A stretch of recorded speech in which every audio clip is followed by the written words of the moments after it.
பார்க்க போறது ஓவராலா இருக்க பேங்கிங் ஸ்டாக்ஸ்ல அதிகமான இன்வெஸ்ட்மெண்ட் வந்து ஃபாரின் இன்வெஸ்டர்ஸ் வந்து பண்ண ஆரம்பிச்சிருக்காங்க. மெயினா வந்து மிட் சைஸ்டு பேங்க்ஸ்ல வந்து பண்ண ஆரம்பிச்சிருக்காங்க. Mid sized bank and small கேப்ஸ்ல தான் அதிகமான இன்வெஸ்ட்மெண்ட் வந்து வருது ஃபாரின் கிட்ட இருந்து. இதுல இன்னும் ஸ்பெஷலா பார்த்தோம் அப்படின்னா சவுத் இந்தியா பேஸ் பண்ண பேங்க்ஸ்ல தான் அதிகமான இன்வெஸ்ட்மெண்ட் வந்து வரதா வந்து சொல்றாங்க. சவுத் இந்தியன் பேஸ்டு பேங்க்ஸா இருக்கிற இந்த south Indian bank, Karnataka bank, TMP bank, DCB bank, அப்புறம் கரூர் வைசியா பேங்க், இந்த மாதிரி மிட் சைஸ்டு பேங்க்ஸ்ல தான் அதிகமான இன்வெஸ்ட்மெண்ட் வரதா சொல்றாங்க. ஐடிசி ஃபர்ஸ்ட் பேங்க்குமே நம்ம சவுத் இந்தியன் பேஸ்டு பேங்க் தான். பட் ஆனா அதெல்லாம் வளர்ந்த பேங்கா வந்து இருக்கு, க்ரோயிங் பேங்கா வந்து இருக்கு. சோ இது எல்லாமே வந்து பாத்தீங்க அப்படின்னா இன்னும் ஃபியூச்சர் பொட்டன்ஷியல் வந்து இருக்கு. சோ இந்த மாதிரியான குட்டி பேங்க்ஸ்ல அதிகமான இன்வெஸ்ட்மெண்ட் வந்து நடக்குது. சோ இந்த வீடியோல ஏன் ஃபாரின் இன்வெஸ்டர்ஸ் வந்து அதிகமா இந்த சவுத் இந்தியன் பேஸ்டு பேங்க்ஸ்ல வந்து ஏன் அதிகமா இன்வெஸ்ட்மெண்ட் வந்து பண்றாங்க, மெயினா சவுத் இந்தியன் பேங்க் வந்து ஏறதுக்கு பின்னாடி இருக்க ரீசன் என்ன, அந்த சவுத் இந்தியன் பேங்க் இவ்வளவு வந்து ஏறி இருக்குல்ல, சோ இதோட ஃபண்டமெண்டல்ஸ் வந்து மேட்ச் ஆகுது, அந்த ஃபியூச்சர் வந்து எப்படி இருக்க போகுது, அந்த இந்த கம்பெனியோட சிஓவான பிஆர் சேஷாத்ரி வந்து என்னெல்லாம் சொல்லியிருக்காரு ஃபியூச்சர்ல. சோ இது எல்லாமே டீடைலா தான் இந்த வீடியோல வந்து பார்க்க போறோம். சோ ஓவராலா பேங்க்ஸ்லயே அதிகமான இன்வெஸ்ட்மெண்ட் வந்து நடக்குது. அப்புறம் சவுத் இந்தியன் பேங்க் ஒரு டீப் அனாலிசிஸ் வந்து பண்ண போறோம். சரி, ஓகே. இப்போ ஃபர்ஸ்டா வந்து ஏன் அதிகமான இன்வெஸ்ட்மெண்ட் நம்ம ஊரோட சவுத் இந்தியன் பேஸ்ட் பேங்க்ஸ்ல வந்து அதிகமா பண்றாங்க, மெயினா ஃபாரின் இன்வெஸ்டர்ஸ் வந்து அதிகமா வந்து பண்றாங்க. சோ இதுக்கு பின்னாடி இருக்க ரீசன் என்ன? சோ இங்க நம்மளோட இந்தியன் எக்கனாமி வந்து பாத்தீங்க அப்படின்னா growth ஆயிட்டே இருக்கு. கிரெடிட் growth வந்து பாத்தீங்க அப்படின்னா சூப்பரா இருக்கு. சோ எக்கனாமிக் growthம் சூப்பரா இருக்கு, கிரெடிட்டோட அந்த டிமாண்ட் வந்து பாத்தீங்க அப்படின்னா சூப்பரா வந்திருக்கு. மக்கள் அதிகமா வந்து கடன் வந்து எடுக்கிறாங்க. சோ இது எல்லாமே ஃபர்ஸ்ட் ரீசனா இருக்கு. அப்புறம் செகண்டா இருக்குது ஆர்பிஐயோட ரெகுலேஷன் வந்து பாத்தீங்க அப்படின்னா சூப்பராவும் இருக்கு, சப்போர்ட்டிவாவும் வந்து இருக்கு. சோ இந்த ஒரு ரீசனால பேங்க்ஸ் இந்த டிஃபால்ட் ஆகிறதுக்கான சான்சஸ் லெஸ்ஸா வந்து இருக்கு. அண்ட் நிறைய பேங்க்ஸ் வந்து பாத்தீங்க அப்படின்னா இந்த ஆர்பிஐ ரெகுலேஷனுக்குள்ள வராங்க அப்படின்னா நிறைய விஷயத்தை மெயின்டைன் பண்ணணும். சோ அந்த ஒரு ரீசன் எல்லாமே வந்து பாத்தீங்க அப்படின்னா இங்க ஃபாரின் இன்வெஸ்டர்ஸ்க்கு ஒரு பெரிய பிளஸா வந்து இருக்கு. அடுத்ததா இருக்கிறது இந்த பேங்க்ஸ் எல்லாமே வந்து பேலன்ஸ் ஷீட்ஸ் சூப்பரா வந்து மெயின்டைன் பண்ணிட்டு இருக்காங்க. சோ இது எல்லாமே நோட் பண்ற ஃபாரின் இன்வெஸ்டர்ஸ் வந்து இங்க அதிகமான இன்வெஸ்ட்மெண்ட் வந்து பண்ண ஆரம்பிக்கிறாங்க. மேஜரா வந்து நம்ம சவுத் இந்தியாவை பேஸ் பண்ண பேங்க்ஸ்ல மட்டும் தான் பண்றாங்களான்னு கேட்டீங்க அப்படின்னா அங்க அதிகமான இன்வெஸ்ட்மெண்ட் நடந்தாலுமே இதை தாண்டியுமே நிறைய இன்வெஸ்ட்மெண்ட் வந்து நடக்குது. இப்போ கூட ரீசெண்டா ஸ்ரீராம் பினான்ஸ் கம்பெனி வந்து 40,000 கோடி கொடுத்து மிட்சுபிஷி யுஎஃப்ஜே என்ற ஒரு கம்பெனி வந்து பாத்தீங்க அப்படின்னா வாங்கியிருக்காங்க. சோ இதே மாதிரி வந்து பாத்தீங்க அப்படின்னா இங்க ஆர்பிஎல் பேங்க்லயுமே அதிகமான இன்வெஸ்ட்மெண்ட் வந்து பண்றதுக்கு ரெடியா இருக்காங்க. எமிரேட்ஸ், என்பிடி, துபாய் வந்து பாத்தீங்க அப்படின்னா ரெடியா வந்து இருக்காங்க. 60% ஸ்டேக் வந்து நாங்க ஆர்பிஎல் வாங்குறதுக்கு ரெடின்றத வந்து சொல்லியிருக்காங்க. இது அக்டோபர் மந்தே வந்து நியூஸா வந்து இருக்கு. பிளாக் ஸ்டோன் வந்து ஃபெடரல் பேங்க்ல இன்வெஸ்ட்மெண்ட் வந்து பண்ணிட்டாங்க. எஸ்எம்பிசி கம்பெனி வந்து பாத்தீங்கன்னா எஸ் பேங்க்ல இன்வெஸ்ட்மெண்ட் வந்து பண்ணிட்டாங்க. அபுதுபாய் இன்வெஸ்டர்ஸ் வந்து ஐடிஎஃப்சி ஃபர்ஸ்ட் பேங்க்லயும் சம்மன் கேபிட்டல்லயும் வந்து பாத்தீங்க அப்படின்னா இன்வெஸ்ட்மெண்ட் வந்து பண்ணிருக்காங்க. சோ இந்த மாதிரி ஃபாரின் இன்வெஸ்டர்ஸ் எல்லாருமே இங்க வராங்க. சோ இதுக்கு பின்னாடி இருக்க ரீசனா நம்ம வந்து பாத்துட்டோம். இதுக்கு முன்னாடி வரைக்கும் ஃபாரின் இன்வெஸ்டர்ஸ் என்ன மாதிரியான நோட்ல இன்வெஸ்ட்மெண்ட் பண்ணாங்க அப்படின்னா இங்க பேங்க்ஸ்ல என்ன பிரச்சனை வந்திருக்கும், சோ அதை வந்து டர்ன் அரவுண்ட் ஆக ஆரம்பிக்கும். டர்ன் அரவுண்ட் ஆக ஆரம்பிக்கும் போது அதுக்கு வந்து ஃபிக்ஸ் பண்றதுக்கு மணி வந்து தேவைப்படும். சோ அந்த மாதிரியான மணியா தான் வந்து பாத்தீங்க அப்படின்னா இன்வெஸ்ட்மெண்ட் வந்து பண்ணுவாங்க. சோ இந்த மாதிரி இன்வெஸ்ட்மெண்ட் பண்ணிட்டு சோ லைக் வந்து பாத்தீங்க அப்படின்னா பாண்ட்ஸ் மாதிரி இன்வெஸ்ட்மெண்ட் வந்து பண்ணுவாங்க. இல்ல அப்படின்னா பிரெஃபரன்ஷியல் ஷேர்ஸ் வந்து உள்ள போவாங்க. உள்ள போயிட்டு அப்படியே ஈக்விட்டியா வந்து பாத்தீங்கன்னா கன்வெர்ட் பண்ணி வச்சுப்பாங்க. சோ இந்த மாதிரி பேங்க் வந்து பாத்தீங்க அப்படின்னா ட்ரபிள் இருக்கும்போது இன்வெஸ்ட்மெண்ட் பண்ணிட்டு அந்த பேங்க் வந்து டர்ன் அரவுண்ட் ஆக ஆரம்பிக்கும். அப்படியே வந்து பாத்தீங்க அப்படின்னா ஹோல்ட் பண்ணிட்டே வந்துருவாங்க அவங்க பொசிஷனை. சோ இதே மாதிரி தான் இப்பவும் பண்றாங்களான்னு கேட்டீங்க அப்படின்னா இந்த ஒரு நோட்ல இருந்து இப்ப மாறிட்டு மாடர்னைஸான பேங்கா வந்து யாரு போக போறாங்க, அண்ட் தென் ஸ்கேலபிலிட்டி சூப்பரா இருக்க பேங்க்ஸா பார்த்து இன்வெஸ்ட்மெண்ட் வந்து பண்றாங்க. அதனாலதான் சவுத் இந்தியன் பேஸ்டு பேங்க்ஸ் வந்து பண்றாங்க. ஏன் சவுத் இந்தியா வந்து பாத்தீங்கன்னா டார்கெட் பண்றாங்க அப்படின்னா இங்கதான் அதிகமான கிரெடிட் growth வந்து இருக்கும். கிரெடிட் டிமாண்ட் வந்து இங்கதான் வந்து அதிகமா இருக்கும். ஏன் அப்படின்னா இங்கதான் அதிகமான மக்கள் வந்து பாத்தீங்க அப்படின்னா இங்க சேவ் பண்ணவும் ஆரம்பிப்பாங்க. அண்ட் தென் பேங்க்ஸ்ல வந்து பாத்தீங்கன்னா அதிகமான மக்கள் இங்கதான் வைப்பாங்க. And then highest per capita இன்கமும் வந்து பாத்தீங்க அப்படின்னா சவுத் இந்தியால தான் வந்து இருக்கும், இந்தியாவில கம்பேரிட்டிவா நம்ம பார்க்கும்போது. சோ இந்த மாதிரி சவுத் இந்தியால இங்க அதிகமான மக்கள் வந்து பணம் வந்து வைக்கிறாங்க. அண்ட் நீங்க எஸ்எம்இஸ் வந்து பாத்தீங்க அப்படின்னா நிறைய வந்திருக்கு. ரீட்டைல் லெவல்லயும் இங்க பேங்க்ஸ் எல்லாமே பிளஸ்ஸா தான் இருக்கு. சோ இது எல்லாமே வந்து பாத்தீங்க அப்படின்னா சவுத் இந்தியன் பேஸ்ட் பேங்க்ஸ் தான் வந்து பாத்தீங்கன்னா பெரிய பிளஸ். சோ அதனாலதான் வந்து பாத்தீங்கன்னா இதை நோட் பண்ணி இங்க ஃபாரின் இன்வெஸ்டர்ஸ் உள்ள வராங்க. அவங்க வீக்கா நோட் பண்ற ஒரே ஒரு விஷயம் என்ன இருக்கு அப்படின்னா இங்க ப்ரொஃபஷனல் மேனேஜ்மெண்டா நிறைய பேங்க்ஸ் வந்து இருக்கிறது இல்ல. அதனால நிறைய பேங்க்ஸ் வந்து பாத்தீங்க அப்படின்னா இவங்க தவிர்க்கிறாங்க.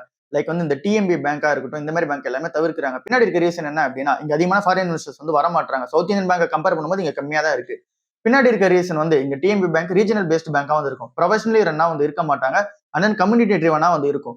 சோ இந்த மாதிரி பேங்க்ஸ் எல்லாமே வந்து பாத்தீங்க அப்படின்னா ப்ரொஃபஷனல் மேனேஜ்மெண்டா நடந்து அண்ட் தென் டிரான்ஸ்பரன்சி சூப்பரா இருந்து இங்க ஒரு கம்யூனிட்டி ட்ரிவனா வந்து இல்லாம இங்க சூப்பரா வந்து எடுத்துட்டு போனாங்க அப்படின்னா பெரிய பிளஸா வந்து இருக்கும். சோ அந்த மாதிரியான விஷயங்கள் வந்து பாத்தீங்க அப்படின்னா இங்க பிரச்சனையா இருக்கு.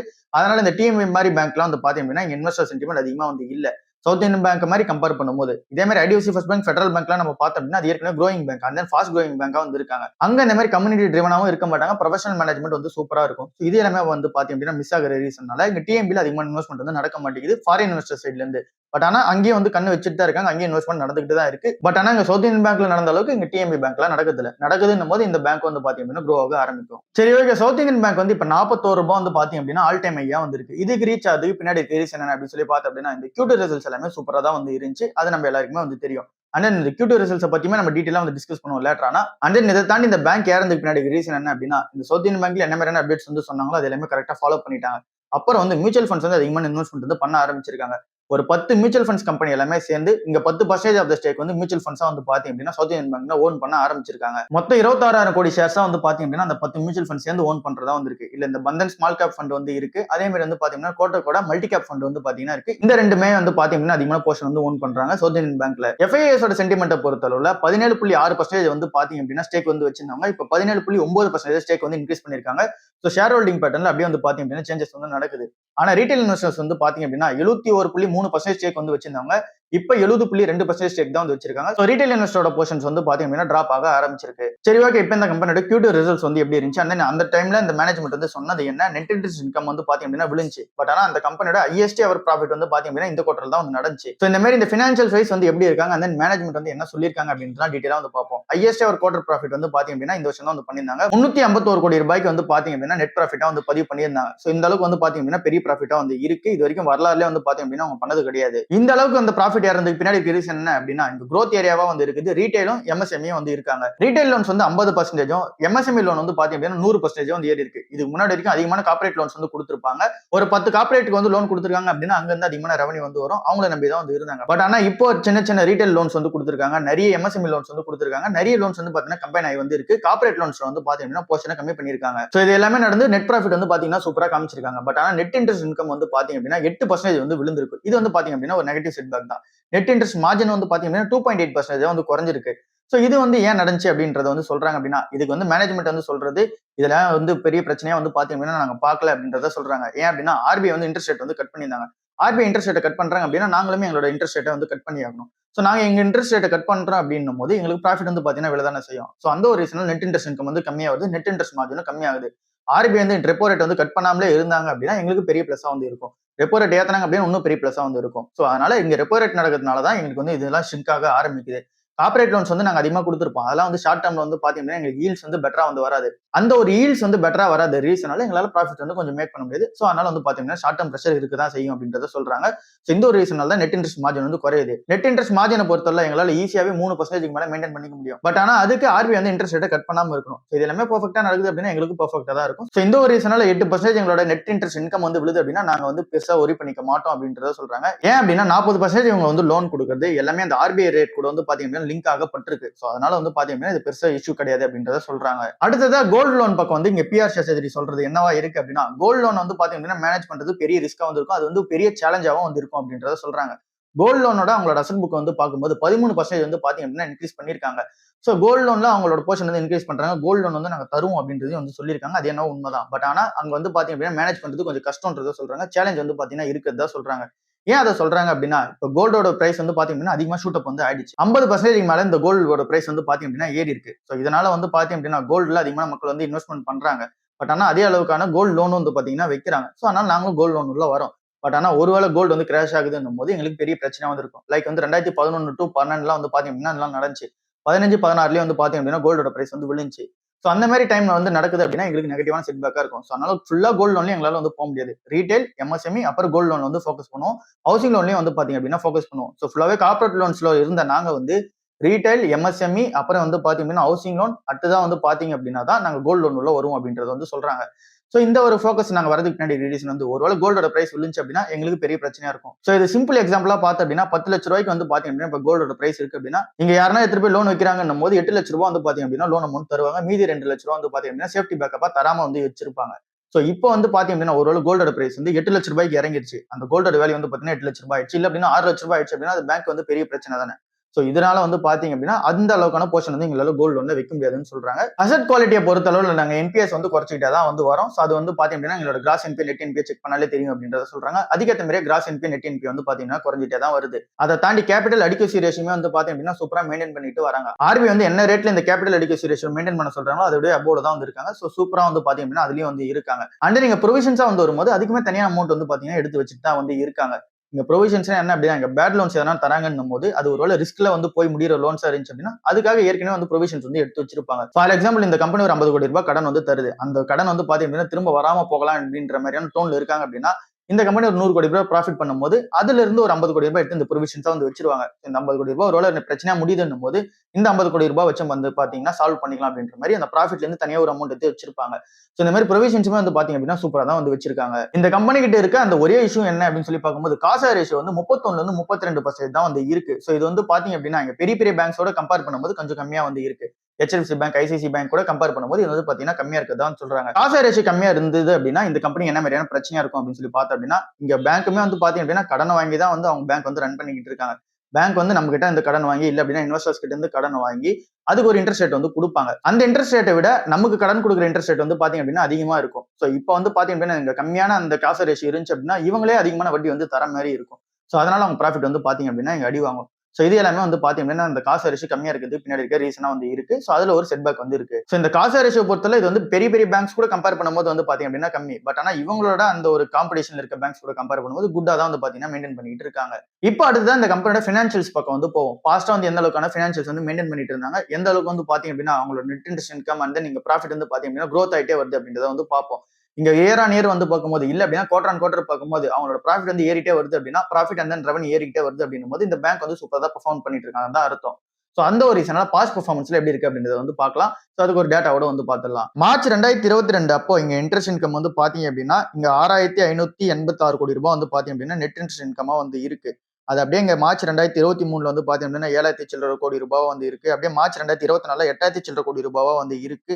அதே மாதிரி இங்க மார்ச் 2025 9000 சில்லற கோடி ரூபாவா வந்து இருக்கு. சோ இங்க இன்ட்ரெஸ்ட் இன்கம் பொறுத்தளவுல இந்த பேங்க் கண்டினியூஸா வந்து பாத்தீங்கன்னா growth பண்ணிட்டே தான் வந்து இருக்காங்க. சோ இது வந்து பாத்தீங்கன்னா ஆனுவலா. இதுவே நம்ம குவார்டர்லியா வந்து பாத்தீங்கன்னா செக் பண்ணி பார்க்கும்போது 2024ல இங்க வந்து பாத்தீங்க அப்படின்னா 2370 கோடி ரூபாய் வந்து பண்ணிருக்காங்க. அப்படியே அடுத்த குவார்டர் வந்து பாத்தீங்க அப்படின்னா 2373 கோடி ரூபாய். அப்படியே வந்து ஜூன் மாசம் வந்து பார்க்கும்போது 2362 கோடி ரூபாய். அப்படியே வந்து பாத்தீங்க அப்படின்னா 2400 சில்லற கோடி ரூபாய். சோ இங்க வந்து குவார்டர் ஆன் குவார்டர்லயுமே இங்க இன்ட்ரெஸ்ட் இன்கம் வந்து பாத்தீங்க அப்படின்னா ஏறிக்கிட்டே தான் வந்து இருக்கு. நெட் இன்கம் நீங்க வந்து செக் பண்ணி பார்த்தாலுமே உங்களுக்கு வந்து growth ஆகிட்டே தான் வந்து இருக்கும். ஸோ அதையுமே வந்து பாத்தீங்கன்னா டேட்டால பாத்தீங்கன்னா உங்களுக்கு வந்து தெரிய வரும். அதே மாதிரி இங்க ஆனுவலா நீங்க பாத்தீங்கன்னா கூட நெட் இன்கம் வந்து ஏறிக்கிட்டே தான் வந்திருக்கும். மார்ச் 2022 அப்பெல்லாம் இந்த கம்பெனி வந்து கொஞ்சம் ஸ்ட்ரகிள் வந்து இருந்தாங்க. அப்ப 44 கோடி ரூபாய் தான் வந்து பாத்தீங்க அப்படின்னா நெட் இன்கமா வந்து இருந்துச்சு. அங்க இருந்து அப்படியே 775 கோடி ரூபாய் அடுத்த வருஷமே, அப்படியே அதுக்கு அடுத்த வருஷம் 1000 சில்லற கோடி ரூபாய், அப்படியே அதுக்கு அடுத்த வருஷம் அதாவது இந்த வருஷம் வந்து பாத்தீங்க அப்படின்னா 1303 கோடி ரூபாய் வந்து இருக்கு. சோ இந்த மாதிரி இந்த பேங்க் வந்து பாத்தீங்க அப்படின்னா இப்ப கரண்டா growth ஆயிட்டே தான் வந்துட்டு இருக்காங்க. சோ இப்போ அந்த அளவுக்கான growthக்கு வந்து பாத்தீங்க அப்படின்னா நம்ம பிரைஸ் பே பண்ணிட்டோமான்னு கேட்டீங்க அப்படின்னா பிரைஸை பே பண்ணி தான் வச்சிருக்கோம். இந்த வருஷம் நல்லாவே வந்து பாத்தீங்க அப்படின்னா பிரைஸ் ஏறிடுச்சு. 25 ரூபாயில இருந்து 30 ரூபாய் வரைக்கும் ட்ரேட் ஆயிட்டு இருந்த இந்த சவுத் இந்தியன் பேங்க் வந்து பாத்தீங்க அப்படின்னா இப்ப சடனா 40 ரூபாய்க்கு வந்து ட்ரேட் ஆக ஆரம்பிச்சிருக்கு. சோ இப்போ வந்து பார்க்கும்போது பிரைஸ் டு புக் வந்து பாத்தீங்க அப்படின்னா 1 கீழ தான் இப்பயும் வந்து இருக்கு. 0.98 தான் இப்ப இருக்கிற பிரைஸ் டு புக்கா வந்து இருக்கு. அண்ட் தென் இங்க புக் வேல்யூ பொறுத்தவரை 40 ரூபாய் வந்து இருக்கு. சோ இப்போ இருக்கிற புக் வேல்யூக்கும் அண்ட் தென் பிரைஸ் டு புக்கும் வந்து பாத்தீங்க அப்படின்னா இப்பவுமே இந்த பேங்க் வந்து சவுண்ட்ஃபுல்லா தான் வந்து இருக்கு. சோ அந்த அளவுக்கான growth இருக்குமான்னு கேட்டீங்க அப்படின்னா இதுக்கப்புறம் ஃபியூச்சர்ல அந்த அளவுக்கான growth இருக்குமான்னு கேட்டீங்க அப்படின்னா இப்ப இருக்கிற பிரைஸ்க்கு இங்க ஜஸ்டிஃபை பண்ணி எடுத்துட்டு வந்துட்டாங்க. இன்னும் வந்து பாத்தீங்க அப்படின்னா கொஞ்சம் மேல ஏத்தி எடுத்துட்டு போலாம். லைக் வந்து 50 ரூபாய் 60 ரூபாய் கிட்ட வரைக்கும் வந்து பாத்தீங்க அப்படின்னா எடுத்துட்டு போலாம். பட் ஆனா இந்த பிரைஸ் வந்து பார்க்கும்போது இப்போதைக்கு வேல்யூவேஷன் வந்து மேட்ச் பண்ணி வச்சிருக்காங்க. இப்போ நம்ம வந்து பாத்தீங்க அப்படின்னா கன்சிடர் பண்ற ஸ்டேஜில் தான் வந்து இருக்கு. 40 ரூபாய்னும் போது நம்ம 1-2ன்ற மாதிரி கன்சிடர் பண்ணிட்டு போலாம். நீங்க அண்டர் வேல்யூட ஒரு பேங்கை பிக் பண்ணணும் அப்படின்னா அதுக்கு இந்த பேங்க் வந்து பாத்தீங்க அப்படின்னா இப்போதைக்கு கரெக்டா இல்ல. இந்த பேங்க் விட சூப்பரான பேங்கா வந்து இருக்குது. கர்நாடகா பேங்க்கும் அந்த தமிழ்நாடு மெர்கன்டைல் பேங்க்கும் வந்து இருக்கு. ஏன் அப்படின்னா 40 ரூபாய் புக் வேல்யூன்னு இருக்கும்போது நம்ம 40 ரூபாய்க்கே வாங்குறோம் அப்படின்னா அந்த புக் வேல்யூக்கு மேட்ச் பண்ற மாதிரி நம்ம ஏற்கனவே வந்து வாங்கிட்டோம். அந்த பிரைஸ் புக்குமே ஒண்ணுக்கு வந்து வந்துருச்சு. சோ வந்து பாத்தீங்க அப்படின்னா நம்ம ஏற்கனவே வேல்யூவான பிரைஸ் தான் கொடுத்துருக்கோம். இன்னும் வந்து பாத்தீங்க அப்படின்னா growth வந்து கொஞ்சம் வந்து பாத்தீங்கன்னா அதிகமா இருக்கும். பட் ஆனா இதுவே நம்ம புக் வேல்யூட கம்மியா பிக் பண்றோம். அந்த ஒரு பிரைஸ்ல நம்ம கன்சிடர் பண்றோம்னும் போது இங்க பிரைஸ் புக் ஒண்ணுக்கு வரும்போதும் அந்த புக் வேல்யூ கிட்ட ரீச் ஆகும்போது அந்த புக் வேல்யூ பிரைஸ் வந்து பாத்தீங்க அப்படின்னா ரீச் ஆகுதுன்னா சான்சஸ் ஹெவியா வந்து இருக்கு. ஃபார் எக்ஸாம்பிள் நம்ம கர்நாடகா பேங்க் செக் பண்ணி பார்க்கும்போது புக் வேல்யூ வந்து 330 ரூபாய் வந்து இருக்கும். பிரைஸ் புக் வந்து பாத்தீங்க அப்படின்னா 0.68 என்னோ வந்து பாத்தீங்க அப்படின்னா இருந்துச்சு. சோ அப்படி இருக்கும்போது அது ஒண்ணு கிட்ட அந்த பிரைஸ் புக் வந்துச்சு அப்படின்னா பிரைஸ் வந்து ஆட்டோமேட்டிக்கா 330 ரூபாய்க்கு வந்து வந்துரும். சோ இந்த மாதிரியான பேங்க்ஸ் வந்து பாத்தீங்க அப்படின்னா இப்ப நம்ம கன்சிடர் பண்ணோம். சவுத் இந்தியன் பேங்க் வந்து 40 ரூபாய் புக் வேல்யூனா 40 ரூபாய் வந்து பாத்தீங்கன்னா பிரைஸா வந்து இருக்கு. சோ அதனால அதில் அதிகமா கன்சிடர் பண்றதை விட இங்க கர்நாடகா பேங்க்ல வந்து அதிகமா கன்சிடர் பண்ணோம். அதுக்கடுத்து தமிழ்நாடு மெர்கன்டைல் பேங்க் வந்து நம்ம அதிகமா கன்சிடர் பண்ணோம். ஏன் அப்படின்னா அந்த 3 பேங்க்குமே 6000 கோடி 7000 கோடி தான் மார்க்கெட் கேப் உள்ள பேங்கா இருக்காங்க. 3 பேங்க்குமே நம்ம பார்க்கும்போது ஸ்மால் கேப் பேங்கா தான் வந்து இருக்கு. சோ அதனால நம்ம எல்லாமே வந்து பாத்தீங்க அப்படின்னா இங்க ரேஞ்ச் கரெக்டா தான் கன்சிடர் பண்ணிட்டு வரணும். சோ அந்த ஒரு ரீசன் நம்ம கிட்ட அதிகமான போர்ஷன் சவுத் இந்தியன் பேங்க்ல இருக்கு அப்படின்னா கர்நாடகா பேங்கை கன்சிடர் பண்ணதா பெட்டரா வந்து இருக்கு. அதுக்கு அடுத்தது தமிழ்நாடு மெர்கன்டைல் பேங்க் நம்ம ஒரு போர்ஷன் கொடுத்து அதுக்கடுத்து சவுத் இந்தியன் பேங்க்ல கொடுத்தா பெட்டரான ஆப்ஷனா இருக்கும். பட் ஆனா நம்ம இன்னொரு விஷயத்தை புரிஞ்சுக்கணும். தமிழ்நாடு மெர்கன்டைல் பேங்க்ல அந்த கேஸ் வந்து பாத்தீங்க அப்படின்னா இன்னும் போயிட்டு தான் வந்து இருக்கு. அண்ட் தென் இது கம்யூனிட்டி ட்ரிவன் பேங்கா தான் இன்னும் வந்து இருக்கு. கர்நாடகா பேங்க்கும் அந்த சவுத் இந்தியன் பேங்க் பொறுத்தவரை கொஞ்சம் ப்ரொஃபஷனல் மேனேஜர் கம்பெனியா வந்திருக்கும். இது எல்லாமே பார்த்து என்னெல்லாம் கன்சிடர் பண்ணுங்க. சோ இதுதான் இன்னைக்கான ஓவரால் வீடியோவா வந்து இருக்கு. இதோட கன்க்ளூஷன் என்ன அப்படின்னா இங்க அதிகமான இன்வெஸ்டர்ஸ் வந்து இங்க ஃபாரின்ல இருந்து இங்க வந்து பண்ண ஆரம்பிக்கிறாங்க. மெயினா சவுத் இந்தியாவை பேஸ் பண்ண பேங்க்ஸ்ல வந்து அதிகமா பண்ண ஆரம்பிக்கிறாங்க. அதுல இங்க நம்ம கன்சிடர் பண்ற பேங்க்ஸ் வந்து இருக்குது. சவுத் இந்தியன் பேங்க்கும், தமிழ்நாடு மெர்கன்டைல் பேங்க்கும், அப்புறம் கர்நாடகா பேங்க்கும் வந்து இருக்கு. சோ அதுல நம்மளும் இன்வெஸ்ட்மெண்ட் வந்து கண்டினியூ பண்ணிட்டே போவோம். சவுத் இந்தியன் பேங்க் வந்து கொஞ்சம் வந்து பாத்தீங்கன்னா வேல்யூஷன் கரெக்ட் பண்ணிடுச்சு. இந்த ஒரு டேட்டால இருந்து நமக்கு தெரிய வருது என்ன அப்படின்னா, இந்தியன் எக்கனாமி க்ரோத் ஆயிட்டே இருக்கு. ஃபாரின் இன்வெஸ்டர்ஸ் வந்து பாத்தீங்க அப்படின்னா அவங்க மணியை இங்க பேங்கிங் அண்ட் ஃபைனான்சியல் ஸ்டாக்ஸ்ல வைக்க ஆரம்பிக்கிறாங்க. சோ இங்க கிரெடிட் டிமாண்டை பொறுத்தவரை அங்க மக்கள் அதிகமா வந்து பாத்தீங்க அப்படின்னா கிரெடிட் வாங்க ஆரம்பிச்சிருக்காங்க. சோ அந்த ஒரு ரீசனால இந்த எல்லாமே வந்து பாத்தீங்கன்னா பேங்கிங் ஸ்டாக்ஸ்க்கு சாதகமா தான் வந்திருக்கு. பிஆர் சேஷாத்ரியுமே என்ன சொன்னாரு அப்படின்றதெல்லாம் நம்ம வந்து சவுத் இந்தியன் பேங்க் நம்ம டீட்டெயிலா வந்து பார்த்துட்டோம். இது எல்லாமே நீங்க செக் அவுட் பண்ணி பார்த்துட்டு உங்களுக்கு எல்லாம் ஓகே அப்படின்னும் போது இந்த டேட்டா எல்லாமே ஓகே போது நீங்க கன்சிடர் பண்றது பெட்டரா வந்து இருக்கும். ஸோ இதுதான் இன்னைக்கான ஓவரால் வீடியோ. அடுத்த வீடியோ சந்திப்போம். பாய்.